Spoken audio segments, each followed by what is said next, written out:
మాజీ ముఖ్యమంత్రి ప్రతిపక్ష నాయకుడు కల్వకుంట్ల చంద్రశేఖరరావు గారు ఈరోజు హైదరాబాద్లోని నందీనగర్లో ఫోన్ ట్యాపింగ్ కేసు వ్యవహారంలో విచారణకు హాజరు కాబోతున్నాడు. ఈరోజు మధ్యాహ్నం 3 గంటలకు హాజరైతాను, మీరు వచ్చి విచారించుకోండి అని చెప్పి అధికారులకైతే సమాచారాన్ని అయితే అందించడం జరిగింది. ఒకసారి మనం చూసుకున్నట్లయితే నోటీసులు అక్రమం అయినా విచారణకు వస్తున్నా నందీనగర్ ఇంట్లో నేడు విచారణకు కేసీఆర్ ఓకే, 3 గంటలకు అందుబాటులో ఉంటానని కబురు. బీఆర్ఎస్ ఆందోళనల నేపథ్యంలో భారీ బందోబస్తు. వీళ్ళు చేసినటువంటి బుద్ధిమంతుని పనికి బీఆర్ఎస్ శ్రేణులు తెలంగాణ రాష్ట్ర వ్యాప్తంగా పెద్ద ఎత్తున శాంతియుతంగా ఆందోళనలు చేయాలని చెప్పి శ్రేణులకు ఈ కల్వకుంట్ల కుటుంబం బీఆర్ఎస్ బ్యాచ్ కొంతమంది పేడ్ ఆర్టిస్టుల్ని ఈరోజు తయారు చేసి ఆయన ఏదో స్వాతంత్ర సమరయోధుడు అంట. ఆయన స్వాతంత్ర సమరయోధుడు కాబట్టి ఆయనను విచారణ చేయొద్దు, మంది ఫోన్లు వినొచ్చు, ఆల్మౌండ్లు ఏం మాట్లాడుకుంటున్నారో వినొచ్చు. ఈ రాష్ట్రంలో ఉన్నటువంటి దాదాపు 6,000 మంది ఫోన్లు ట్యాప్ చేయొచ్చు, హీరోయిన్ల ఫోన్లు ట్యాప్ చేయొచ్చు, హీరోల ఫోన్లు ట్యాప్ చేయొచ్చు, పారిశ్రామికవేత్తల ఫోన్లు ట్యాప్ చేయొచ్చు. ఇట్లా అందరి ఫోన్లు ట్యాప్ చేయడమే కాకుండా లాస్ట్కు వాళ్ళ ఇంటి అల్లుడు వాళ్ళ బిడ్డ ఫోన్ కూడా ట్యాప్ చేయొచ్చు. వీళ్ళు ఏమైనా చేయొచ్చు, కానీ వీళ్ళని ఏం చేయొద్దు, కనీసం విచారణ కూడా విలువద్దు. నాకు అర్థమైతే లేదు ఏంది అంటే, మీరు చేస్తే సంసారం, ఇతరులోడు చేస్తే వ్యభిచారమా?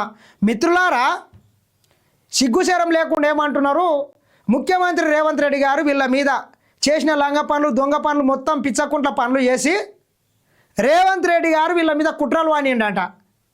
రేవంత్ రెడ్డి గారే గనక కుట్రలు వానితే మీరు మంచిగా ఫామ్ హౌస్లో వండుకొని డ్రామా లేకుండ్రి. ఈరోజు ఎవడి మీద కుట్రలు వండిడో మాకు తెలియదా? ఎంత దౌర్భాగ్యంగా, ఎంత నిక్కచ్చిగా వ్యవహరించారంటే మిత్రులారా, రేవంత్ రెడ్డి గారిని ఆనాడు తన కూతురు వివాహం ఉన్నదంటే కూడా వీళ్ళు జైల్లో పెట్టి బెయిల్ ఇవ్వకుండా శునకానం పొందినటువంటి చరిత్ర మీది. మీరు చేస్తే సంసారం, ఇతరులోడు చేస్తే వ్యభిచారమా? ఇది ఎక్కడిది? ఇంత దౌర్భాగ్యం ఉంటుందా? ఏ రకంగా వ్యవహరించారు మేము చూడలేదా? మీరు కేవలం కేటీఆర్ గారు అక్రమంగా నిర్మించుకున్నటువంటి ఒక జన్వాడ ఫామ్ హౌస్ మీద డ్రోన్ ఎగిరేస్తే 200 పైనతో పోవాల్సినటువంటి కేసుకు 31 రోజు జైల్లో పెట్టిండ్రు. తెలియదా? తెలంగాణ సమాజం చూడలేదా? ఈ రకంగా చేసింది మీరు. మళ్ళీ ఈరోజు ఎక్కడ లేని ఒగలేడుపులు ఏరుస్తున్నారు. ఆయన తెలంగాణ జాతి పితనంట, తెలంగాణ చావు నోట్ల తలవేటి తెచ్చిండంట. తెలంగాణ చావు నోట్ల తలవేటి తెచ్చినోడు మరి 8 లక్షల కోట్లు అప్పెందుకు చేస్తాడు? మీ ఆస్తులు ఎందుకు 1000 కోట్లు పెరిగినాయి? మీ పార్టీ అకౌంట్లో 2,000 కోట్ల రూపాయలు ఈరోజు అధికారికంగా ఉన్నాయి. ఎక్కడికి వెళ్ళి వచ్చినాయి? ఎవనబ్బ సొత్తు? మీరు ఏం చేసి, ఏం కష్టం చేసి సంపాదించారు అన్ని 1000 కోట్లు? 40-50 ఎకరాలలో ఉన్నటువంటి కల్వకుంట్ల చంద్రశేఖరరావు గారు, ఈయన గారు ముఖ్యమంత్రి అయిన తర్వాత 400-500 ఎకరాలు అయింది. ఎక్కడికి వెళ్ళి వచ్చింది? ఎవనబ్బ సొమ్మని కులుకుతూ తిరుగుతున్నారు.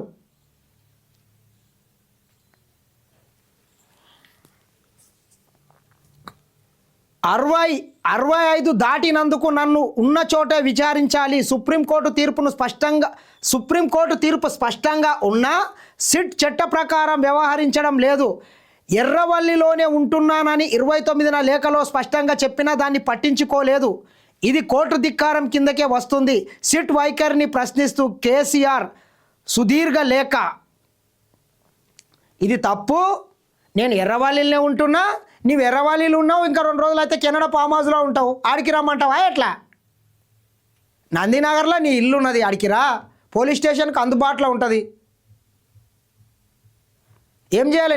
నీ వ్యవసాయ క్షేత్రానికి వచ్చి ఏం చేయాలి అధికారులు? నీ ఎర్రవల్లికి వస్తే అయిపోతుంది కదా.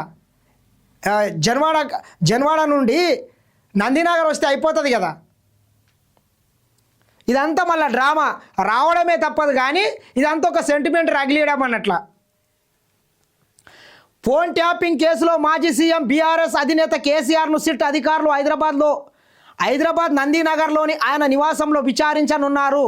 ఆదివారం మధ్యాహ్నం 3 గంటలకు విచారించడానికి ఏర్పాట్లు చేశారు. విచారణ సందర్భంగా బీఆర్ఎస్ శ్రేణులు నిరసనలకు పిలుపునివ్వడంతో ఆ ప్రాంతాన్ని బారికేడ్లతో దిగ్భ్రాంతం చేసి అదనపు బలగాలను మోహరిస్తున్నారు. సిట్ అధికారులు పంపిన రెండో నోటీసుకు కేసీఆర్ సమాధానం ఇచ్చారు. 3 పేజీల సుదీర్ఘ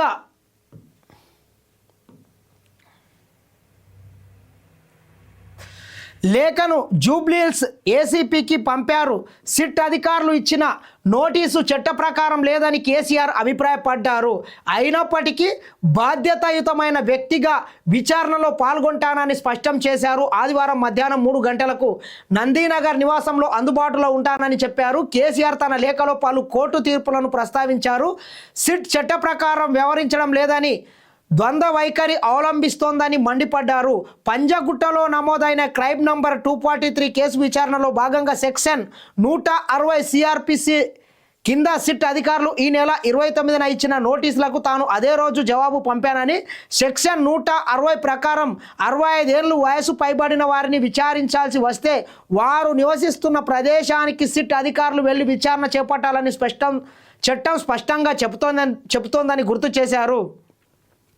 తాను ఎర్రవల్లిలో ఉంటున్నానని, ఈ కేసుకు సంబంధించి తదుపరి సమాచారం ఏదైనా ఆ చిరునామాకే పంపాలని కోరానని ప్రస్తావించారు. 30న గుర్తు తెలియని వ్యక్తులు నందీనగర్కు వెళ్ళి అక్కడ తన గురించి విచారించి తాను లేనని తెలుసుకొని గోడకు లేఖ అంటించడంపై కేసీఆర్ తీవ్ర అభ్యంతరం వ్యక్తం చేశారు. తాను ఎర్రవల్లిలో ఉంటున్న విషయాన్ని స్పష్టంగా 29వ తేదీన లేఖలో పేర్కొన్నప్పటికీ సిట్ అధికారులు ఎన్నికల అఫిడవిట్, అసెంబ్లీ రికార్డుల ప్రకారం నందీనగర్ ఇల్లు అధికార చిరునామా అవుతుందని పేర్కొంటూ అక్కడ నోటీసులు అంటించడాన్ని ఖండించారు.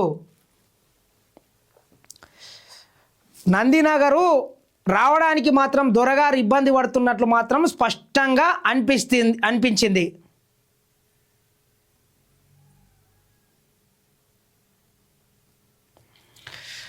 ఏది ఏమైనా కల్వకుంట్ల చంద్రశేఖరరావు గారు తాను చేసినటువంటి తప్పుని ఒప్పుకొని క్షమాపణ కోరుకుంటే సరిపోతుంది.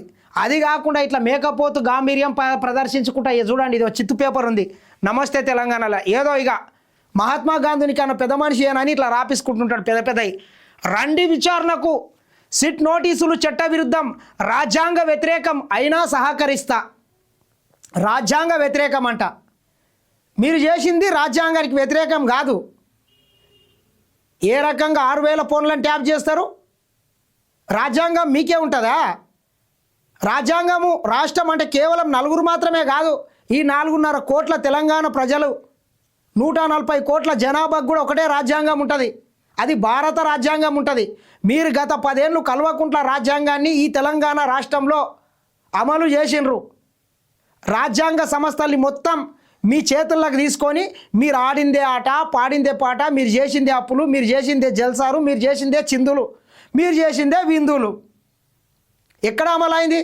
మీరు రాజ్యాంగాన్ని అమలు చేసేటోళ్ళు, రాజ్యాంగాన్ని రక్షించేటోళ్ళు అయితే ఈ రకంగా 6-7 వేల మంది ఫోన్లు ట్యాప్ చేసి వినక్కుండ్రి. మళ్ళీ సిగ్గు లేకుండా పెద్ద పెద్ద నీతులు రాపిస్తుంటారు. నోటీసుల జారీలో సుప్రీం మార్గదర్శకాల ఉల్లంఘన, సిట్ అధికారుల తీరు కోర్టు ధిక్కరణ కిందకే వస్తుంది. మీరు మాత్రం సుప్రీంకోర్టు అన్నిటిని అవలంబించారు, కానీ అధికారులు మాత్రం సుప్రీంకోర్టు నిబంధనలను ఉల్లంఘించారు అని చెప్పి ఇట్లా చిల్లర మల్లర రాతలు రాసే ప్రయత్నం చేస్తుంటారు. కాబట్టి ఇకనైనా ఇవన్నీ చేయకుండా, ఓవర్ యాక్టింగ్ చేయకుండా, ఈ ధర్నాలేంది, రాస్తారోకోలేంది, ఓవర్ యాక్టింగ్ బంద్ చేయండి. జరా ఓవర్ యాక్టింగ్ బంద్ చేస్తే బాగుంటుంది. రగులుతున్న తెలంగాణనంట ఇట్లా కొంతమంది కూలీ నేతల్ని పిలిపించుకొని ఇట్లా డ్రామాలు వేస్తుంటారు. మొత్తం అక్కడక్కడ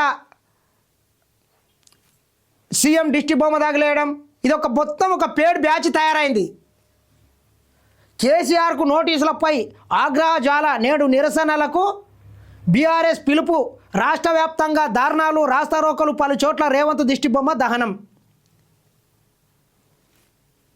చేసిందంతా చేసి ఎర్రిపిల్లల్లాక చేసిందంతా మొత్తం లంగపని దొంగ పని చేసి రేవంత్ రెడ్డి గారి దిష్టిబొమ్మ ఎందుకు తగలేయలే?